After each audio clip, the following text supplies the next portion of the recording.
Selamat datang kembali di pembahasan mendalam kita. Hari ini kita akan menyelami beberapa kutipan penting nih dari sebuah buku yang, wah, benar-benar membuka pikiran. Judulnya The Beginning of Infinity, karya David Deutsch. Betul. Buku ini terus terang aja bisa mengubah cara kita memandang pengetahuan, kemajuan, ya bahkan posisi kita di alam semesta yang luas ini. Iya, dampaknya lumayan besar. Memang bukan bacaan ringan ya, tapi sungguh banyak sekali momen aha di dalamnya. Nah, misi kita di sini adalah membongkar beberapa gagasan inti dari kutipan-kutipan yang Anda bagikan. Oke. Misalnya, gimana sih kita bisa tahu apa yang kita tahu? Terus, apa yang bikin sebuah penjelasan itu bagus? Kenapa juga sikap optimis itu ternyata bisa jadi sangat rasional? Dan apa makna di balik frasa keren awal dari ketak terhinggaan itu? Pertanyaan-pertanyaan besar semua ya. Ya, tujuannya sih seperti biasa, biar Anda semua dapat pemahaman mendalam tentang ide-ide besar ini, tapi tanpa merasa kewalahan gitu. Oke, mari kita mulai bedah bersama. Ya, dan penting juga untuk diingat, kita ini fokusnya ke kutipan-kutipan pilihan ini aja. Soalnya buku aslinya sendiri cakupannya luar biasa luas. Banget ya. Tapi inti dari bagian yang kita lihat ini adalah eksplorasi tentang bagaimana pengetahuan itu sebenarnya tumbuh dan berkembang.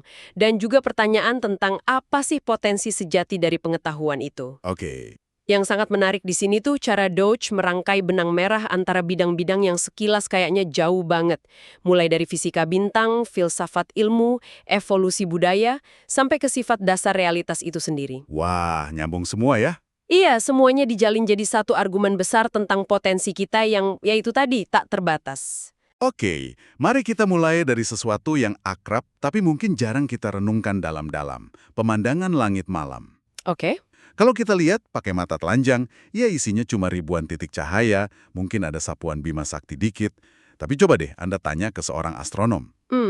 Mereka bakal cerita tentang bintang sebagai tungku fusi nuklir raksasa, diameternya jutaan kilometer, terus ditenagai oleh proses luar biasa namanya transmutasi. Transmutasi ya? Iya, pada dasarnya mengubah satu elemen, hidrogen, jadi elemen lain, helium. Kayak alkemia kosmik tapi nyata gitu. Wow. Kita tahu, matahari kita itu cuma bintang biasa kan? Kelihatan istimewa cuma karena deket aja. Tapi pertanyaannya, gimana kita bisa tahu semua ini? Kan kita nggak pernah lihat langsung ke dalam inti matahari. Persis. Dan pengetahuannya bahkan lebih jauh dari itu loh. Ada fenomena kayak supernova. Oh iya, ledakan bintang itu ya. Betul, ledakan dahsyat bintang-bintang masif di akhir hidupnya. Ledakan ini bisa lebih tarang dari seluruh galaksi tempat bintang itu berada, tapi ya cuma sesaat. Gila, terang banget berarti. Dan proses inilah yang ternyata memasak dan nyebarin elemen-elemen yang lebih berat dari hidrogen dan helium, kayak karbon, oksigen, besi, bahkan emas yang kita kenal. Jadi emas itu asalnya dari supernova. Sebagian besar iya, keberadaan planet kita, bahkan unsur kimia di tubuh Anda sendiri, itu dimungkinkan karena ledakan supernova miliaran tahun lalu. Wah, Ironisnya, radiasi dari supernova bisa sangat mematikan, tapi ya kita ada justru karena mereka. nah ini dia. Pertanyaannya jadi makin fundamental kan. Gimana kita bisa tahu detail-detail spesifik dan luar biasa ini proses di inti bintang, ledakan kosmik miliaran tahun lalu, asal-muasal emas, cuma dari secercah cahaya redup yang sampai ke mata kita atau ditangkap teleskop? Rasanya jelas ini bukan sekedar melihat atau ngamatin secara pasif ya. Betul sekali. Disinilah bagian yang sangat menarik mulai terkuak. Pengetahuan kita ternyata jauh melampaui apa yang bisa ditangkap langsung oleh indera kita. Dan ini langsung menantang dua pandangan filosofis yang udah tua banget dan berpengaruh. Empirisme, Yang bilang semua pengetahuan dari pengalaman indrawi. tepat, dan induktivisme yang bilang teori ilmiah dibangun dari pengamatan berulang. Oke, Kutipan-kutipan dari Deutsch ini mengkritik keras kedua pandangan itu. Alasan utamanya, ada jurang logis yang nggak bisa dijembatani antara data indrawi mentah dengan penjelasan tentang realitas yang nggak bisa diamati langsung. contohnya kayak inti bintang tadi ya. Iya, atau hukum fisika universal yang berlaku di mana saja dan kapan saja. Pengalaman aja nggak akan pernah cukup bawa kita ke sana. Masuk akal. Terus gagasan induktivisme soal pengamatan berulang juga katanya bermasalah ya. Betul, pandangan ini kan secara implisit nganggep masa depan bakal selalu mirip masa lalu. Padahal nggak selalu gitu. Justru itu, kekuatan sains seringkali terletak pada kemampuannya memprediksi bahkan mewujudkan hal-hal yang belum pernah terjadi, contohnya terbang. Ribuan tahun manusia cuma bisa lihat burung terbang, terus kita nemu penjelasan aerodinamika, kita jadi bisa terbang lintas benua. Bener juga. Atau contoh simpel kayak kalender tahun 2000. Dulu kan selalu depannya 19. Nah, iya, tapi kita tahu pasti setelah 31 Desember 1999 bakal muncul angka 20. Prediksi ilmiah yang kuat seringkali bukan tentang pengulangan, tapi justru tentang sesuatu yang baru yang tak terduga berdasarkan pemahaman kita. Oke. Bahkan gagasan soal pengulangan itu sendiri sebenarnya udah merupakan sebuah abstraksi, sebuah teori. Maksudnya? Nggak ada dua kejadian atau pengalaman yang persis sama dalam segala detailnya kan? Kita anggap sama atau berulang karena kita memfilternya lewat kerangka interpretasi atau teori di kepala kita. Oh, gitu ya. Selain itu, indera kita sendiri pun bisa nipu banget. Kita ngerasa bumi ini diam dan datar. Padahal muter kencang banget ya. Nah, sains bilang bumi muter ratusan kilometer per jam di ekuator, ngorbit matahari puluhan kilometer per detik. Kesalahan persepsi ini bukan di indera kita, tapi di interpretasi awal kita yang keliru. Yang nggak didukung penjelasan yang baik. Tepat, poin kuncinya di sini. Pengetahuan sejati, jenis pengetahuan yang memungkinkan kemajuan, itu datangnya bukan dari sekedar ngumpulin data, tapi dari proses kreatif menciptakan penjelasan atau teori yang baik. Oke, kalau gitu apa sih yang bikin sebuah penjelasan itu dianggap baik? Ini konsep penting nih kayaknya. Iya, penting banget. Deutsch nawarin kriteria menarik. Penjelasan yang baik itu sulit untuk diubah, detailnya tanpa bikin penjelasan itu jadi salah atau kehilangan daya penjelasannya. Sulit diubah?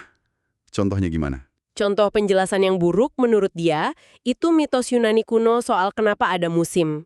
Ceritanya kan soal penculikan Persephone oleh Hades, terus ibunya Demeter, dewi pertanian, sedih jadi musim dingin. Ah, ya, pernah dengar. Nah, detail cerita ini kan bisa gampang diubah, mungkin dewa lain yang nyulik, alasannya beda, tapi ceritanya masih bisa ngejelasin adanya perubahan musim secara umum. Justru karena fleksibel gini, mitos itu nggak benar-benar ngejelasin mekanisme spesifik kenapa musim berganti. Jadi terlalu longgar gitu ya. Betul, penjelasan yang baik itu jauh lebih kaku dan spesifik. Nah, kriteria sulit diubah ini nyambungnya ke metode ilmiah gimana? Nyambung banget ke jantung metode ilmiah, yaitu testability atau keterujian. Bisa diuji maksudnya? Iya, penjelasan yang baik karena spesifik dan kaku, biasanya ngasilin prediksi yang bisa diuji lewat eksperimen atau observasi. Kayak Rutherford dan Soddy di awal abad 20, mereka menduga atom uranium bisa berubah jadi elemen lain spontan. Ini kan radikal banget waktu itu. Bertentangan sama teori kimia saat itu ya? Banget, tapi penjelasan mereka bisa diuji. Kalau uranium berubah, produknya kayak radium, harusnya numpuk di wadah uranium tertutup. Mereka eksperimen, nemuin radium, buktiin penjelasan mereka benar. Sains maju. Keren. Sebaliknya, penjelasan buruk kayak teori kuno 4 elemen, tanah, udara, api, air, itu susah banget atau nggak mungkin diuji. Gimana coba ngukur kadar api dalam benda? Nggak jelas ya ukurannya. Nah, karena nggak bisa diuji, penjelasan kayak gitu nggak bisa dikoreksi atau disempurnain lewat umpan balik dari realitas. Pencarian penjelasan yang baik dan sulit diubah inilah motor penggerak pencerahan dan revolusi ilmiah. Analoginya mungkin kayak nonton sulap kali ya. Kita nggak puas cuma lihat efeknya, kelinci keluar dari topi kosong gitu. Rasa penasaran kita baru puas kalau dapat penjelasan gimana trik itu dilakuin, mekanisme di baliknya. Persis, sains dalam skala lebih besar ngelakuin hal serupa ke alam semesta. Nggak cuma nyatet apa yang terjadi, tapi usaha keras nyari penjelasan kenapa itu terjadi. Dan ini juga ngasih perspektif baru ke prinsip pisau Occam yang terkenal itu. Oh, yang jangan perbanyak entitas tanpa perlu? Iya, tapi versi Deutsch ini lebih dalam. Penjelasan yang baik nggak cuma harus simpel, tapi juga harus terbatas atau terikat oleh pengetahuan lain yang udah kita punya, terutama penjelasan baik lainnya di bidang terkait. Maksudnya harus konsisten gitu ya? Betul. Penjelasan baru nggak bisa seenaknya ngabaikan hukum fisika atau fakta biologi mapan tanpa alasan kuat. Jadi, keterujian itu bukan tujuan utama, tapi konsekuensi alami dari usaha kita nyari penjelasan yang baik, spesifik, dan konsisten sama gambaran dunia yang lebih luas. Menarik sekali. Sekarang kita geser dikit nih fokusnya. Kalau pengetahuan datang dari penjelasan, gimana penjelasan itu berhubungan sama realitas di luar sana? Apalagi pas kita pakai instrumen canggih. Pertanyaan bagus. Saya jadi ingat deskripsi pengalaman ngamatin gugus galaksi jauh pakai teleskop modern. Ada semacam paradoks gitu. Secara fisik, instrumen kayak teleskop besar, detektor canggih, komputer, itu kan justru bikin kita makin jauh dari objeknya. Iya, nggak nyentuh langsung. Kita mungkin cuma lihat angka atau grafik di layar. Tapi secara konseptual, justru instrumen ini yang bawa kita lebih dekat ke realitas objek itu, dengan ngurangin ilusi-ilusi lokal. Contohnya? Kayak bintang yang nggak lagi kelap-kelip kalau diamati pakai teleskop dengan optik adaptif. Efek gangguan atmosfer bumi kan hilangin. Kita jadi lihat bintang sebagaimana adanya, bukan kayak yang terdistorsi atmosfer kita. Iya. Contoh klasik lainnya itu penemuan pulsar oleh Jocelyn Bell tahun 1967. Pulsar, bintang neutron yang mutar cepat itu kan? Betul. Dia nggak melihat bintang itu langsung pakai matanya. Yang dia lihat cuma coretan aneh dan berulang di kertas grafik panjang dari data teleskop radio. Cuma coretan di kertas. Iya, pengetahuan tentang adanya objek kosmik baru yang luar biasa ini datang bukan dari pengamatan langsung, tapi dari interpretasi pola data itu lewat kerangka teori fisika yang udah ada, meskipun awalnya sempat dikira sinyal alien. Iya, pernah dengar ceritanya. Lagi-lagi, lapisan teori dan penjelasanlah yang ngejembatani antara persepsi indrawi, coretan di kertas, dengan klaim tentang realitas, bintang neutron berotasi. Ini jadi bawa kita ke pertanyaan filosofis yang lumayan dalam ya. Apa sih sebenarnya yang nyata? Apa cuma partikel fundamental kayak quark dan elektron aja yang nyata, dan yang lain cuma susunannya? Atau apakah abstraksi juga bisa dianggap nyata? Fisika partikel nggak selalu jadi penjelasan yang terbaik atau bahkan satu-satunya yang relevan dan nyata. Contohnya, Bayangin patung tembaga yang indah. Ya jelas itu dari atom tembaga yang gerak nurutin hukum fisika kuantum, tapi apa ngelacak tiap atom bakal bantu Anda paham makna patung itu? Nilai seninya? Konteks sejarahnya? kayaknya enggak sih ya. Malah rumit banget. Mungkin enggak, malah bisa menyesatkan. Buat pemahaman utuh, kita butuh penjelasan di tingkat lebih tinggi, yang ngelibatin konsep abstrak kayak seni, sejarah, budaya, niat seniman. Penjelasan tingkat tinggi ini sama nyatanya, dalam arti mereka ngejelasin aspek penting dari fenomena itu. Ada contoh bagus dari Douglas Hofstadter, soal domino raksasa yang diprogram buat ngecek bilangan prima. Di satu kasus, ada satu domino nggak jatuh. Kenapa? Nah, ini dia. Ada dua tingkat penjelasan yang sama-sama benar tapi beda. Penjelasan fisika tingkat rendah, domino itu nggak jatuh karena domino di sebelahnya yang harusnya nimpa dia nggak pernah jatuh. Ini benar secara mekanis. Oke, masuk akal. Tapi ada penjelasan tingkat tinggi yang jauh lebih memuaskan. Domino itu nggak jatuh karena dia merepresentasikan hasil akhir komputasi buat ngecek bilangan 641 itu prima atau bukan. Dan ternyata 641 memang bilangan prima. Jadi programnya berhenti sebelum numbangin domino itu. Wah, jadi penjelasannya melibatkan konsep abstrak ya? Jelasan tingkat tinggi inilah yang ngasih pemahaman kenapa domino itu nggak jatuh. Berarti abstraksi itu punya pengaruh nyata dong. Betul, ini nunjukin abstraksi itu bukan cuma ide di kepala kita, tapi punya daya kausal. Sifat bilangan prima dan logika program itulah yang secara efektif menyebabkan domino itu tetap berdiri. Wow, oke. Jadi hal-hal abstrak program komputer, hukum fisika, bahkan pengetahuan di gen kita, atau ide budaya, meme, itu bisa dianggap nyata karena bisa mempengaruhi dunia fisik, gitu ya? Tepat sekali. Mereka bagian dari struktur realitas, sama kayak partikel fisik. Dan pemahaman ini bawa kita ke konsep kunci berikutnya yang kuat banget, universalism atau lompatan ke universalitas. Universalisme, itu maksudnya gimana? Seperti yang dijelaskan di sini, ini soal kemampuan sebuah sistem, bisa aturan, teknologi, atau ide, buat bisa mencakup atau nangani semua kemungkinan dalam domainnya. Ada contoh bagus nih. Apa aja tuh? Pertama, sistem tulis. Manusia kan awalnya pakai piktogram, gambar terbatas buat objek atau ide tertentu. Iya, kayak hieroglif gitu ya. Betul. Terus ada lompatan ke sistem alfabet. Sejumlah kecil simbol, huruf, bisa dikombinasi buat merepresentasikan setiap bunyi ucapan, jadi ya setiap kata dalam bahasa. Ini lompatan ke universalitas representasi bahasa. Oke, terus? Kedua, angka. Kita mulai dari tanda hitungan sederhana. Goresan di tulang, nggak efisien buat bilangan besar. Terus muncul sistem nilai tempat, kayak angka Arab kita sekarang. Beberapa digit aja bisa merepresentasikan setiap bilangan, sebesar atau sekecil apapun. Universalitas kuantitas. Sip. Yang ketiga? Ketiga, komputasi. Charles Babbage bikin difference engine, mesin hitung keren buat masanya, tapi cuma bisa satu tugas, hitung tabel polinomial. Spesifik banget ya. Iya, lalu dia dan Ada Lovelace punya ide revolusioner analytical engine, mesin yang prinsipnya bisa diprogram buat ngelakuin setiap jenis komputasi. Ini cikal bakal komputer universal modern yang diformalkan Alan Turing. Satu mesin bisa simulasi setiap proses fisik lain yang bisa dijelasin hukum alam. Jadi satu alat untuk semua komputasi ya. Keren. Dan ada contoh universalitas lain yang mungkin kurang disadari tapi dalam banget, yaitu di biologi, kode genetik DNA. DNA.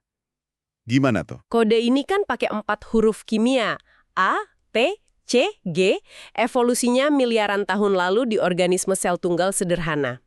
Tapi ternyata kode yang sama ini punya jangkauan atau potensi luar biasa. Jangkauan gimana? Dengan sedikit variasi dan kombinasi, kode yang sama mampu ngasih instruksi buat bangun organisme yang jauh lebih kompleks, mulai dari jamur, pohon raksasa, sampai otak manusia. Otak manusia yang bisa mikirin kuasar. Nah, otak yang bisa paham kuasar di ujung alam semesta, atau bahkan ngerancang organisme baru lewat rekayasa genetika. Gimana bisa? Sistem yang evolusi buat kebutuhan sederhana punya kapasitas universal kayak gini. Ini misteri besar universalitas biologi. Ini jadi ingat keberatan Lady Lovelace soal mesin Babbage. Dia bilang, mesin cuma bisa ngelakuin apa yang diperintah. Nggak bisa mikir orisinal. Ah, iya keberatan klasik itu. Tapi jawaban Turing dan Deutsch, ini mungkin salah paham soal universalitas hukum fisika ya? Kurang lebih begitu. Otak manusia kan juga mesin fisika. Dari atom dan molekul yang tunduk hukum fisika yang sama, yang bisa disimulasi komputer universal. Jadi, kalau hukum fisika itu universal dan komputabel. Maka, secara prinsip, nggak ada alasan kenapa proses berpikir kreatif nggak bisa diwujudkan di mesin. Ini buka kemungkinan teoretis buat AI sejati. Wah, implikasinya jauh ya? Dan ini akhirnya bawa kita ke gagasan universalitas manusia itu sendiri.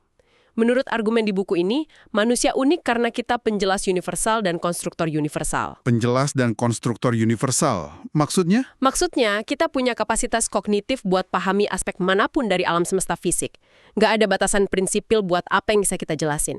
Dan kita punya kapasitas buat ubah lingkungan fisik kita, bahkan diri kita sesuai pemahaman itu. Kemampuan ini universal karena nggak dibatasi biologi kita yang spesifik. Tepat. Faktor parokial atau lokal, kayak kita butuh vitamin C atau cuma punya 2 tangan 5 jari, itu nggak jadi batasan fundamental buat jangkauan kita. Kenapa? Karena dengan pengetahuan, kita bisa bikin teknologi buat ngatasin itu. Bikin suplemen vitamin C, bikin robot. Persis!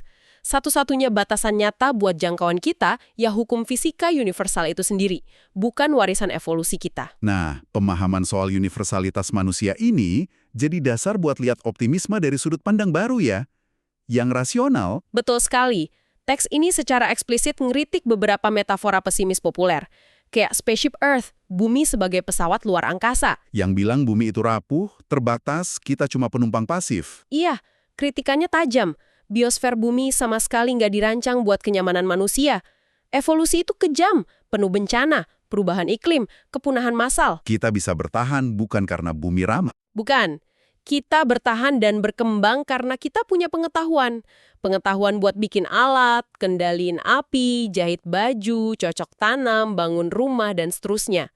Pengetahuanlah yang bikin lingkungan ini ramah buat kita, bukan sebaliknya. Oke. Kritik lain soal principle of mediocrity. Ya, gagasan bahwa bumi, matahari, manusia itu nggak ada istimewanya, biasa aja di alam semesta. Argumen Deutsch, pandangan ini juga parokial, picik. Manusia justru nggak biasa. Sangat nggak biasa dan signifikan secara kosmik. Kenapa? Karena kita satu-satunya entitas yang kita tahu mampu ciptain penjelasan baru, pahami alam semesta, dan mulai rantai penciptaan pengetahuan tak terbatas. Kemampuan ini langka dan penting. Kesalahan antropomorfik masa lalu, kayak anggap bumi pusat alam semesta, itu bukan karena arogan. Bukan karena arogansi bawaan, tapi lebih karena kurangnya metode penemuan yang efektif waktu itu. Kurang paham gimana pengetahuan bekerja dan cara uji penjelasan kita. Jadi kalau gitu, bentuk optimisme yang dianggap rasional menurut buku ini gimana? Bukan sekedar harapan kosong kan? Sama sekali bukan. Optimisme rasional versi Deutsch bukan keyakinan semua bakal baik-baik aja. Tapi kesimpulan logis berdasarkan premis fundamental. Semua kejahatan, penderitaan, masalah pada dasarnya disebabkan oleh kurangnya pengetahuan yang relevan. Kurangnya pengetahuan ya kuncinya. Iya, ini bukan iman, tapi hipotesis yang didukung dua pilar. Pertama, alam semesta ini bisa dipahami dan dijelasin. Hukum alam ada dan konsisten. Kedua, hukum fisika yang kita tahu memungkinkan adanya solusi fisik buat masalah kita. Implikasinya apa dong? Implikasinya kuat banget. Kalau suatu masalah nggak secara eksplisit dilarang hukum fisika, kayak bikin mesin gerak abadi atau jalan lebih cepat dari cahaya, maka pada prinsipnya pasti ada solusi buat masalah itu. Pasti ada solusi, walau belum ketemu. Tepat. Kita mungkin belum nemuin, tapi solusi itu dimungkinkan. Artinya, nggak ada penyakit yang secara fundamental nggak mungkin ditemuin obatnya, kecuali kerusakan fisik parah. Nggak ada masalah lingkungan atau sumber daya yang fundamental nggak bisa diatasi dengan teknologi dan pengetahuan baru. Ini beda banget ya sama ramalan pesimis sepanjang sejarah. Kayak Malthus soal ledakan populasi atau Ehrlich soal bencana lingkungan.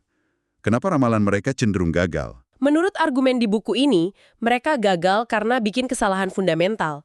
Proyeksikan masalah saat ini ke masa depan seolah nggak bakal ada perubahan signifikan dalam faktor terpenting, yaitu penciptaan pengetahuan baru. Mereka meremehkan inovasi manusia. Iya, meremehkan atau ngabaikan kapasitas kita buat inovasi, nemuin penjelasan baru, kembangin teknologi baru yang nggak kebayang sebelumnya, yang akhirnya bisa mecahin masalah yang tadinya kayak nggak mungkin. Intinya, masalah itu tak terhindarkan, tapi masalah pada prinsipnya bisa dipecahkan. Jadi optimisme rasional itu keyakinan pada potensi kita nemuin solusi lewat pengetahuan. Betul, bukan jaminan masa depan bebas masalah. Justru sebaliknya, kemajuan akan selalu munculin masalah baru. Buku ini juga nyentuh soal evolusi budaya dan meme ya. Ide yang mereplikasi diri itu? Iya, konsep meme dari Richard Dawkins, unit informasi budaya kayak ide, kepercayaan, mode, lagu. Bedanya sama gen apa? Ada beberapa. Meme punya dua bentuk fisik, representasi di otak, pola saraf, dan wujudnya di perilaku atau artefak. Terus, replikasi meme jauh kurang handal dibanding gen. Soalnya pas kita nyalin ide atau perilaku, ada interpretasi, pemahaman, atau salah paham, dan seringkali modifikasi kreatif. Oke. Terus ada beda meme rasional dan anti-rasional. Nah, ini penting. Meme anti-rasional biasanya berkembang di masyarakat statis, nggak dorong perubahan. Cirinya, nekan kritik ke diri sendiri, nuntut kepatuhan buta, hambat ide baru yang bersaing, tujuannya replikasi setia, bahkan kalau rugiin inangnya. Contohnya kayak dogma kaku gitu ya. Bisa jadi. Sebaliknya, meme rasional kayak metode ilmiah, prinsip pencerahan, nilai demokrasi, justru berkembang di masyarakat dinamis yang hargai kritik dan perubahan. Bertahan lewat kritik ya. Justru itu, bertahan dan nyebar bukan dengan nekan kritik, tapi bertahan dari kritik dan nunjukin kegunaan atau kebenarannya. Mereka butuh dan dorong pemikiran kritis dari inangnya, biar bisa dipahami, diterapin, disempurnain. Sungguh ironis ya kalau lihat kondisi sekarang. Kita kayaknya hidup di masa transisi. Iya, masa transisi yang menarik. Budaya kita masih penuh campuran meme antirasional dari masa lalu, prasangka, tahayul, dogma yang hidup bareng. Kadang konflik sama tradisi meme rasional yang lebih baru, sains, kritis, terbuka. Persis. Dan satu hal lagi yang menarik dari kutipan ini, cara kita manusia mereplikasi meme. Kita nggak kayak beo yang cuma niru bunyi tanpa makna. Atau kera yang niru gerakan mekanis. Ya, manusia replikasi ide dan perilaku lewat proses kreatif.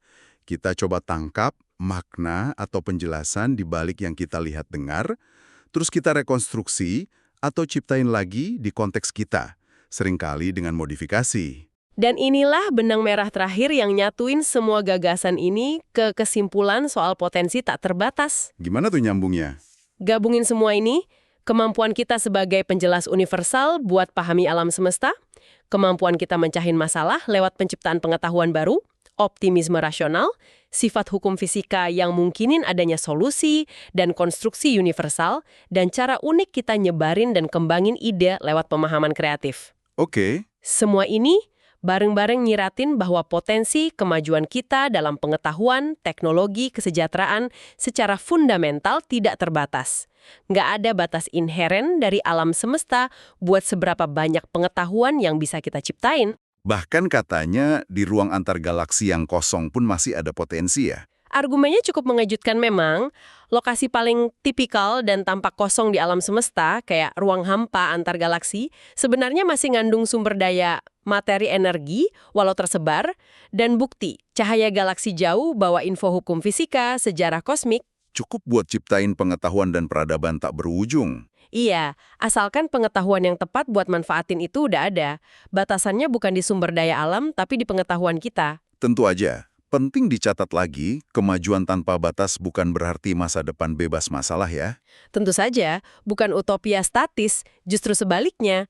Tiap kali kita berhasil pecahin masalah atau capai pemahaman lebih dalam, itu bakal buka cakrawala baru yang nunjukin masalah baru yang lebih kompleks dan menarik buat dipecahin. Proses penemuan itu sendiri yang ciptain PR baru. Hahaha, bisa dibilang gitu. Jadi, apa artinya semua ini? Kalau kita tarik kesimpulan besarnya, wah, mungkin kita benar-benar kayak judul bukunya, baru ada di awal dari ketak terhinggaan. Sebuah pemikiran yang luar biasa memang. Perjalanan besar manusia, memahami alam semesta, dan bentuk masa depan kita lewat pengetahuan mungkin baru aja dimulai. Ya, perspektif yang sangat optimis tapi juga menantang. Oke, mari kita rekap sejenak apa aja yang udah kita bongkar dari kutipan-kutipan The Beginning of Infinity ini. Kita udah lihat gimana pengetahuan kita melampaui indera lewat kekuatan penjelasan yang baik dan sulit diubah. Betul. Kita udah gali gagasan bahwa realitas itu nggak cuma partikel fisik, tapi juga mencakup abstraksi yang punya daya kausal. Seperti program komputer atau hukum fisika itu sendiri. Kita bahas konsep universalitas dalam tulisan, angka, komputasi, DNA, dan bahkan manusia sebagai penjelas dan konstruktor sebagai kunci kemajuan eksponensial. Kunci lompatan besar ya. Dan kita menelaah dasar dari optimisme yang rasional. Bukan harapan kosong, tapi keyakinan pada kemampuan kita mecahin masalah lewat penciptaan pengetahuan baru karena hukum alam memungkinkan adanya solusi. Perspektif yang menantang, tapi juga penuh harapan soal potensi kita. Benar. Ini menawarkan harapan yang luar biasa besar tentang potensi kita. Nah, sebagai penutup, mungkin ada satu hal nih yang bisa Anda renungkan lebih lanjut. Ini muncul dari diskusi kita tadi, terutama soal gimana ide atau meme menyebar. Oke, apa tuh? Mengingat kita, manusia, kayaknya mereplikasi dan nyebarin ide bukan sekedar niru perilaku buta, tapi lewat proses pemahaman kreatif terhadap makna atau penjelasan di baliknya. Gimana ini bisa ngubah cara Anda mandang proses belajar Anda sendiri? Atau mungkin cara Anda pas coba bagiin pengetahuan atau gagasan penting ke orang lain? Pertanyaan bagus. Apa sekedar fokus ke penyampaian informasi atau transfer fakta itu udah cukup? Atau mungkinkah kunci sebenarnya justru terletak pada upaya buat micu proses penemuan penjelasan itu sendiri di benak orang lain? Supaya mereka bisa rekonstruksi idenya secara kreatif. Iya, dan jadiin ide itu milik mereka sendiri. Sebuah pertanyaan yang mungkin menarik buat dipikirin lebih dalam oleh Anda semua.